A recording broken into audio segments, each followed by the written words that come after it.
Hello friends, तो दोस्तों जो नंबर 20 पर डोरेमोन की मूवी आती है वो आती है नोबिता's ड्रीम्स इन द यूनिवर्स। इस मूवी का रिलीजिंग ईयर है 1999। सो चैनल पे नए हो तो सब्सक्राइब करके बेल आइकन को भी ऑन करना मत भूलिएगा ताकि और ऐसे इंटरेस्टिंग वीडियोस आपसे मिस ना हो। So without any time wasting let's start our video. So इस मूवी में होता कुछ यूँ है कि नोबिता, डोरेमोन, जियान, सुनो, शिजुका एक गेम में जाते हैं। वो पहले यूनिवर्स की कोई गेम खेल रहे होते हैं, ठीक है। Then Doraemon, Nobita, Shizuka out हो जाते हैं, लेकिन जियान और सुनियो उसी गेम के अंदर होते हैं, ठीक है। और उसके बाद क्या होता है कि जियान और सुनियो का मैच चल ही रहा होता है कि नोबिता, डोरेमोन और शिजुका बाहर आकर बोर होने लगते हैं, ठीक है। देन डोरेमोन अपना एक गैजेट निकालता है, ठीक है, जिससे बाहर भी स्पेस वाला माहौल हो जाए, क्योंकि वो लोग बोर हो रहे थे। एंड देन बाहर भी स्पेस वाला माहौल वो कर देता है, जिससे सब चीज़ें इधर उधर उड़ना शुरू हो जाती हैं, स्पेस जैसा माहौल हो जाता है वहाँ पे।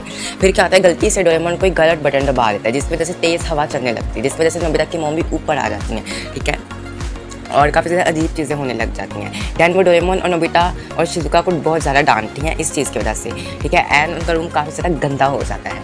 एंड देन क्या होता है, नोबिता की मम गुस्से में नोबिता की चीज़ें जब वो फेंकने चली जाती हैं, क्योंकि वो बिल्कुल भी अपनी स्टडीज़ में ध्यान नहीं दे रहा था।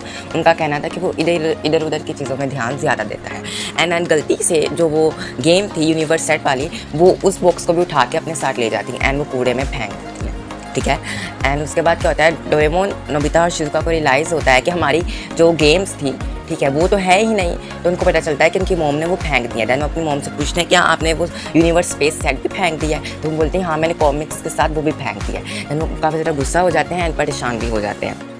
एंड देन कहते डोरेमोन अपना एक गैजेट निकालता है जिससे वो पता कर सके कि वो यूनिवर्स सेट किसने उठाया है, क्योंकि जब वो जाते हैं देखने के लिए तो वहाँ पे कॉमिक्स तो होती हैं लेकिन यूनिवर्स सेट नहीं होता।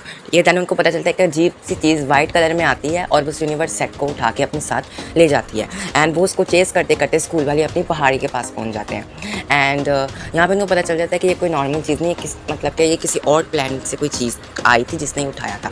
अब उनको उस प्लानट पे जाना था, बिकॉज जियान और सुनियो तो उस गेम के अंदर थे और गेम तो कोई ले गया था। एंड उस प्लानट पे अगर वो तभी जा सकते अगर उस प्लानट की कोई चीज़ उनके पास हो। एंड बाय मिस्टेक जिन्होंने ये चीज़ उठाई थी उनका एक स्टार उनके प्लानट के नीचे गिर जाता है, ठीक है। अब डोरेमोन लोगों के पास तरीका था, वो उनको चेस कर सकते थे।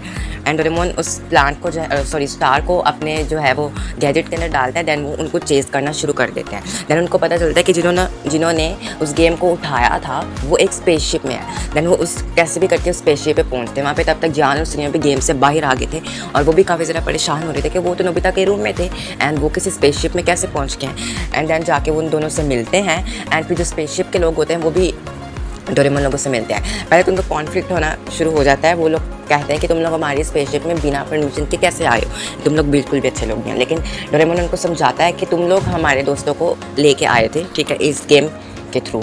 एंड देन वो कैसे भी करके अपने मिसअंडरस्टैंडिंग को क्लियर करते हैं। एंड वो सब जो होते हैं स्पेस में जो घूम रहे होते हैं, जिन्होंने ये गेम उठाई थी, वो उनको अपने बारे में बताते हैं कि वो लोग एक्चुअली में एक प्लैनेट ढूंढ रहे हैं, ठीक है, अपने रहने के लिए। एंड वो रिसर्च करने के लिए अलग अलग प्लैनेट्स पर जाते हैं, ठीक है। और उनकी टीम मेंबर थी जिसका नाम फ्लेयर था। वैसे ही वो उसको चीज़ें इकट्ठे करने की आदत थी, तो इस वजह से गलती से उसने तुम लोगों की वो गेम को भी उठा लिया था। लेकिन अब कुछ रीजंस होते हैं जिसकी वजह से डोरेमोन, नोबिता, जियान, सुनियो और शिजुका अर्थ पर नहीं जा सकते थे। एंड फिर जो लड़का आता है वहाँ पे लियान, वो उनको बोलता है कि ठीक है, तुम कुछ देर तक हमारे साथ रुक लो, जैसे वो चीज़ ठीक होगी दैन हम तुम्हें अर्थ पर ड्रॉप कर देंगे। दैन फिर वो उसको अपने प्लैनेट पर लेके जाता है। एंड वहाँ पर उसको पता चलता है कि जो उसके डैड थे, जो कमांडर थे, उन्होंने अपने बेटे लियान को कमांड किया था कि तुम जाओ और इन्वेस्टिगेट करो कोई अच्छा सा प्लैनेट ढूंढो रहने के लिए। लेकिन जब वो वापस उनसे मिलने जाता है तो वो उनका माइंडसेट बिल्कुल चेंज हो जाता है। उनका माइंडसेट काफ़ी ज़्यादा बुरा हो जाता है। वो इसलिए होता है कि तब एक चीज़ ने उनके माइंड पे कंट्रोल कर लिया था जिसका नाम था मोआ।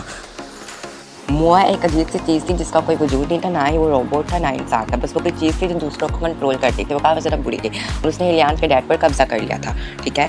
एंड उसके बाद कहते हैं इलियान जब अपने डैड को आके बताता है, जो उसने इन्वेस्टिगेशन की थी, और उसको एक प्लैनेट मिलता है जिस पर वो रह सकती है जिसका नाम अर्थ होता है। तो इलियान के डैड जो होते हैं वो अर्थ को डिस्ट्रॉय करने का फैसला कर लेते हैं मोआ की वजह से, क्योंकि मोआ ने इसका माइंड कंट्रोल किया हुआ था, ठीक है। फिर वो डोरेमोन लोगों को भी अपने बेटे के साथ ही एक जेल में बंद कर देते हैं। फिर वो कैसे भी करके वहाँ से बाहर आते हैं, प्लान बनाते हैं एंड मोआ को हरा देते हैं और अपने डैड का माइंडसेट भी चेंज कर देते हैं दोबारा से जैसे पहले था।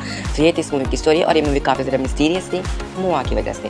बात की जाए इस मूवी के बॉक्स ऑफिस कलेक्शन के बारे में तो वो काफ़ी ज़्यादा अच्छा बता रहा है। IMDb इसकी एवरेज आ चुकी थी।